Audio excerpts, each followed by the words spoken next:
আসসালামু আলাইকুম গায়েস। আজকে আমরা আসছি পদ্মার চরে শামিরপুর এবং চরাপ্রার মাঝামাঝি স্থানে। আমার সাথে আছে আমার ভাই ব্রাদার। সবার সাথে আমি আস্তে আস্তে পরিচয় করে দিচ্ছি। প্রথমে যাচ্ছি হচ্ছে আমার একমাত্র আদরের ছোট ভাই আরাফাত। আসসালামু আলাইকুম গাইস।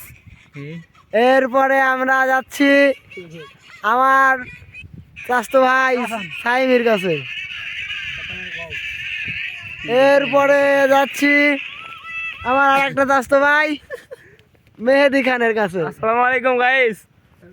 এরপরে আছে আমার বোন জামাই, যাকে আমাদের গ্রামের ভাষায় বলি বহনাই, এই যে মিস্টার চঞ্চল চৌধুরী।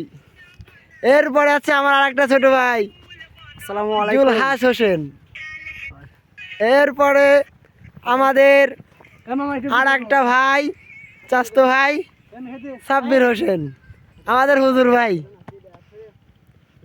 এরপরে আছে আমাদের বিখ্যাত দুলো ভাই বহনাই, এই যে আমাদের রনি ভাই। আসসালামু আলাইকুম গাইস।